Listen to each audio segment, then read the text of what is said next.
नमस्कार दोस्तों, आपके अपने YouTube चैनल देव कोचिंग क्लासेस सिंघाना में आपका हार्दिक स्वागत है।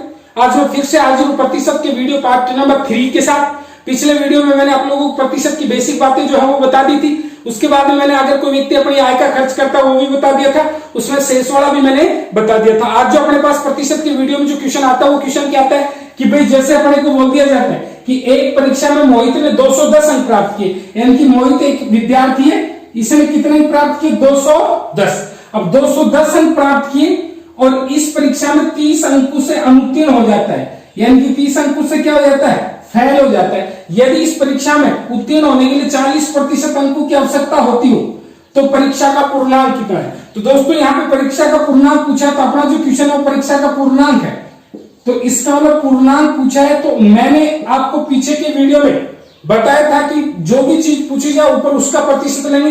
तो यहाँ पे पूर्णांक पूछा तो ऊपर पूर्णांक का प्रतिशत कितना हो गया 100, क्योंकि पूर्णांक का मतलब पूर्ण अंक, और पूरे अंक या अधिकतम कितने अंक प्राप्त करेगा तो वो 100% प्राप्त करेगा। गुणा अपने को जो भी दिया गया।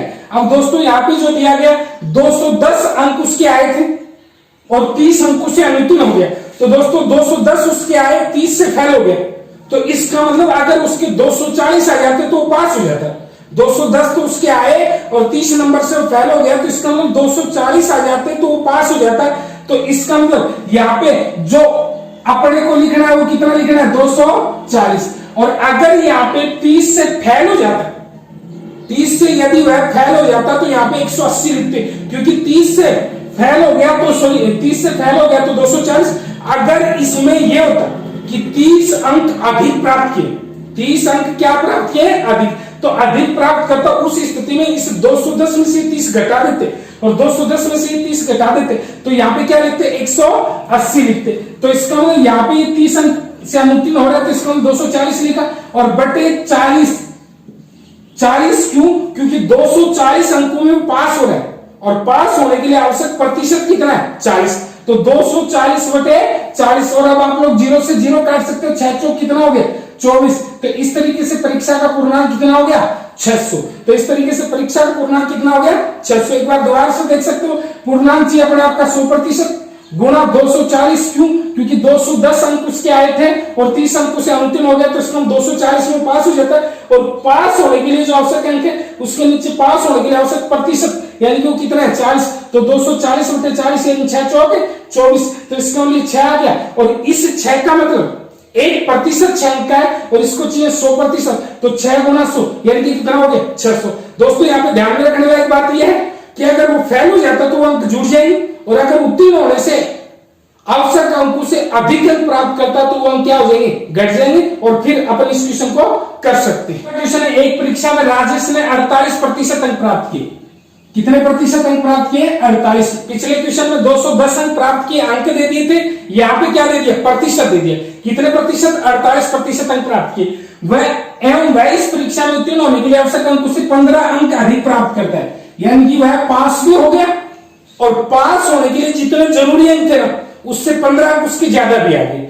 यदि इस परीक्षा में उत्तीर्ण होने के लिए 42% अंकों की आवश्यकता हो, कितने प्रतिशत अंकों की आवश्यकता हो 42% अंकों की आवश्यकता हो, तो कोई विद्यार्थी इस परीक्षा में अधिकतम कितने अंक प्राप्त कर सकता है। अधिकतम अंक का मतलब दोस्तों क्या, कि इस परीक्षा का पूर्णांक है, यानी कि पूर्णांक। अधिकतम का मतलब क्या, कि जैसे 600 अगर पूर्णांक है तो 600 होगा रेलवे के एग्जाम को छोड़ के, क्योंकि रेलवे के एग्जाम जो होते हैं ना उनमें तो क्या नॉर्मलाइजेशन से पूर्णांक से भी क्या हो जाते हैं अधिक अंक आ जाते हैं, एक तरीके से मजाक ही मानो आप लोग। तो इसका मतलब अधिकतम कितने अंक प्राप्त करेगा, तो इसके लिए अपने को क्या चाहिए पूर्णांक चाहिए। तो इसका दोस्तों पूर्णांक चाहिए, तो मैंने क्या बताया था कि जो भी चाहिए ऊपर उसका प्रतिशत, तो पूर्णांक चाहिए तो ऊपर पूर्णांक का प्रतिशत कितना हो गया 100। तो दोस्तों पूर्णांक का प्रतिशत 100 हो गया, गुणा कितने अंक भाई 15, क्योंकि 15 अंक उसके अधिक आए, यहाँ पे अंकों का डिफरेंस हो कितने का 15 का, और प्रतिशत डिफरेंस कितने का 48 और 42 यानी कि कितने का 6 का।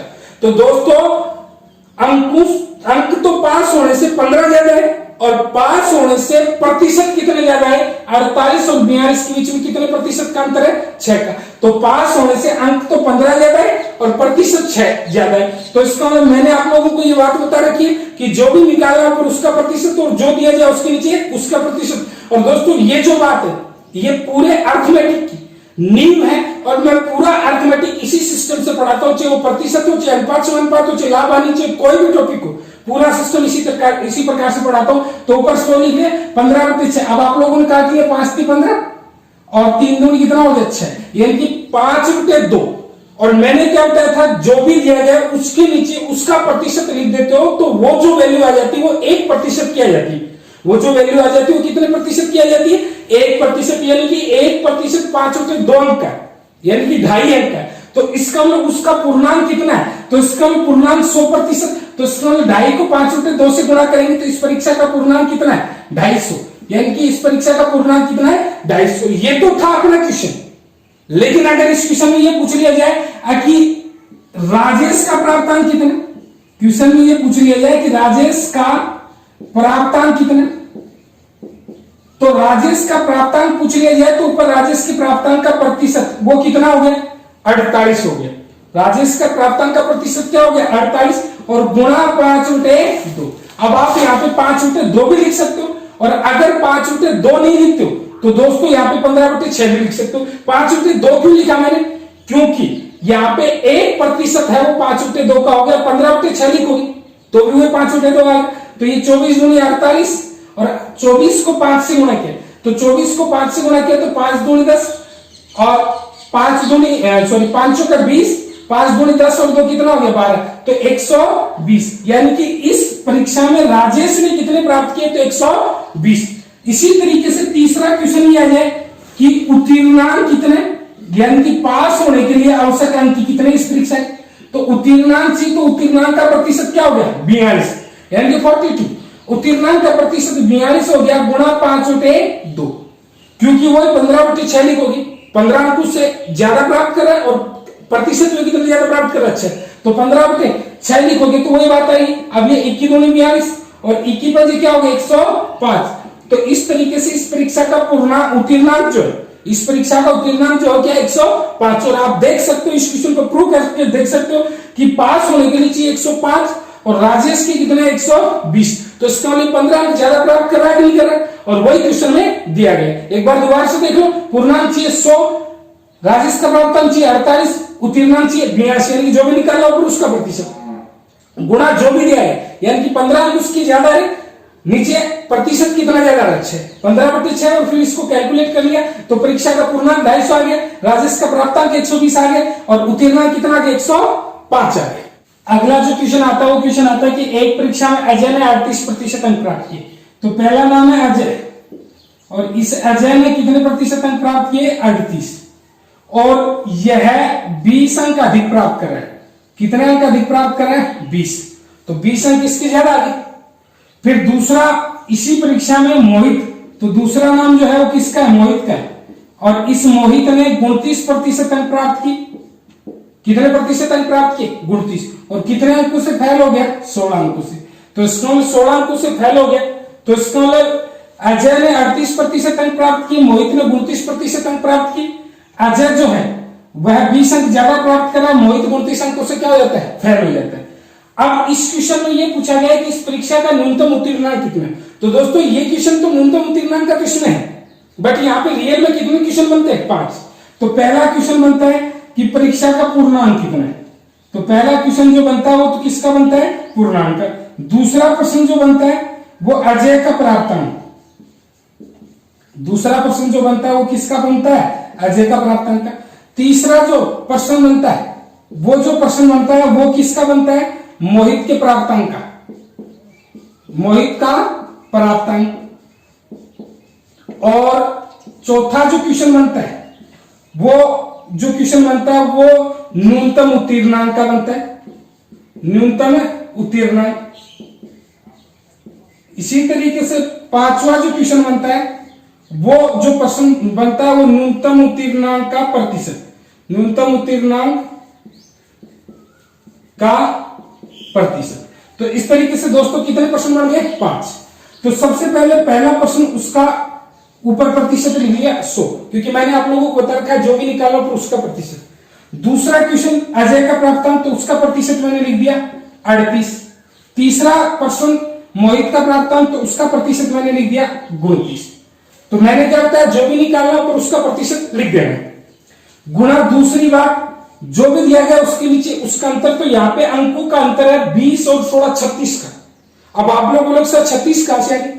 क्योंकि एक 20 अंकों से पास हो रहा है, तो जैसे मान लो 100 अंक पास होने के नीचे, तो 20 अंक अधिकार है उसके कितने होंगे 120, और एक 16 अंकों से फेल हो रहा है, तो 16 अंकों से फेल हो रहा है उसके कितने आएंगे 84। भाई 100 अगर पास होने के लिए चाहिए तो 16 अंकों से फेल हो रहा है उसके कितने आएंगे 84, तो दोनों के बीच में डिफरेंस कितने होगा 36 का। और अगर ये 20 से पास होता है, ये 16 से पास होता है, तो फिर कितने का अंतर होता है 4 का, क्योंकि इसके 120 होते हैं, इसके 116 4। और अगर ये 20 से फेल होता है, ये 16 से फेल होता है, तो भी अंतर कितने का होता है 4 का। ठीक है, क्योंकि ये 20 से फेल होता है, इसके 80 आते हैं, 16 से फेल होता है, तो इसके 84 आते हैं, तो डिफरेंस कितने का होता है 4 का। तो इस तरीके से यहाँ पे अंकों का अंतर जो है वो कितने का है 36 का। तो ये अंकों का अंतर तो लिख दिया 36 36 का लिख दिया। बटे प्रतिशत अंतर, तो प्रतिशत अंतर 38 और 29, इसके बीच में जो प्रतिशत अंतर है वो कितने का अभी 9 का, क्योंकि 38% और 29% के बीच में 9% का अंतर है। तो यहाँ पे इन दोनों के बीच में 36 नंबर का डिफरेंस है और प्रतिशत का अंतर 9 का है। तो मैंने क्या बताया था कि जो भी लिखते हो उसके नीचे उसका प्रतिशत लिखते ही वो जो वैल्यू आएगा वो 1% का वैल्यू हो जाएगा, यानी कि 1% कितने अंक का है 4 अंक का। 1% कितने अंक का है 4 अंक का। तो इस परीक्षा का पूर्णांक कितना है 100%, तो इसका इस परीक्षा का पूर्णांक कितना हो गया 400, 4 गुना 100 यानी कि कितना हो गया 400। फिर अजय का प्राप्तांक, तो इसको 38 गुना 4 करेंगे, वो 36/9 लिखेंगे तो वो 4 आएगा, तो 38 गुना 4 करेंगे तो 8 चौक कितना हो गया 32, 4 की 12 और 4 16 हो गया भाई, 8 चौक 32 हो गया, सॉरी 8 चौक 32 हो गया, 4 की 12 और 3 कितना हो गया 15, यानी कि ये क्या हो गया 152।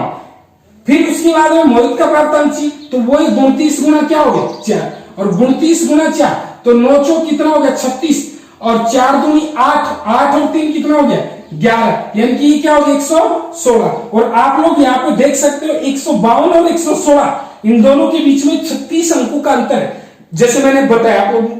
अब न्यूनतम उत्तीर्णांक चाहिए, तो न्यूनतम उत्तीर्णांक आप लोग चाहे अजयवाड़े से निकाल लो और चाहे मोहितवाड़े से निकालो। अगर अजयवाड़े से निकालते हो तो इसका मतलब इसके 20 अंक ज्यादा आए थे तो 20 घटाने पड़ेंगे, यानी कि 152 इसके जब आ रहे थे तब ये 20 अंक ज्यादा प्राप्त कर रहा था, तो 20 अंक घटाएंगे तो इसके लिए ये 132 में क्या हो गया था पास हो गया था, यानी कि न्यूनतम उत्तीर्णांक क्या 132। जो अपना क्वेश्चन था न्यूनतम उत्तीर्णांक कितना, तो वो कितना 132, क्योंकि आप लोग देख सकते हो कि 152 इसके आ रहे थे और वो 20 अंक क्या प्राप्त कर रहा अधिक, तो अधिक प्राप्त कर रहा तो वो चीज क्या करेंगे घटाएंगे। फिर न्यूनतम उत्तीर्णांक, और अगर इस मोहितवाड़े से निकाल लो तो ये 16 अंकों से फेल हो रहा है, तो इसके लिए 16 जोड़ना पड़ेगा, तो 116 में 16 जोड़ोगे तो 132 है। फिर न्यूनतम उत्तीर्णांक का प्रतिशत चाहिए, तो इसका मतलब 132 बटे कितना लिखोगे 4। अब आप लोग बोलोगे सर 4 क्यों, अगर इसको तरीके से करेंगे तो ये चीज लंबी हो जाएगी, तो इसका मतलब 4 क्यों, क्योंकि मैंने बताया था 36/9, यानी कि जो भी दिया गया उसके नीचे उसका प्रतिशत लिखते हो तो वो जो वैल्यू आता है वो 1% का आता है। 1% कितने का है 4 का, तो इसका मतलब 132 में कितना प्रतिशत है, तो 33% हो गया। तो न्यूनतम उत्तीर्णांक का प्रतिशत कितना हो गया 33। एक बार दोबारा से देख सकते हो, पूर्णांक 100%, अजय का प्राप्तांक 38%, मोहित का प्राप्तांक 29। अब ये 38 और 29 के बीच में प्रतिशत अंतर 9 का है, 20 और 16 इनके बीच में अंतर 36 का है, क्योंकि 20 अधिक और 16 कम। अगर 20 अधिक और 16 अधिक होता तो अंतर कितने का होता 4 का, 20 कम और 16 कम होता तो भी अंतर कितने का होता 4 का, लेकिन यहाँ पे 20 अधिक और 16 कम है तो 36 का अंतर 36/9, 9 चौक 36, इसका मतलब 1% 4 अंक का है, तो पूर्णांक जो है वो 100%, तो 100 गुना 4 यानी कि कितना हो गया 400। इसके प्राप्तांक जो 38%, 38 गुना 4 152, मोहित के प्राप्तांक 32 गुना 4 यानी कि 116। न्यूनतम उत्तीर्णांक यानी कि इस वाले में से तो 20 घटा सकते हो और इस वाले में 16 जोड़ सकते हो, क्योंकि ये 20 ज्यादा प्राप्त कर रहा है, ये 16 से फेल हो रहा है, तो 132 हो गया। और 1% 4 अंक का, तो 132 में कितने प्रतिशत हो गए 33%। तो इस तरीके से इस क्वेश्चन को भी कर सकते हैं। इसी प्रकार आगे टॉपिक वाइज मजेदार वीडियो पाने के लिए मेरे चैनल देव कोचिंग क्लासेस सिंघाना को लाइक करें, शेयर करें, सब्सक्राइब करें। धन्यवाद।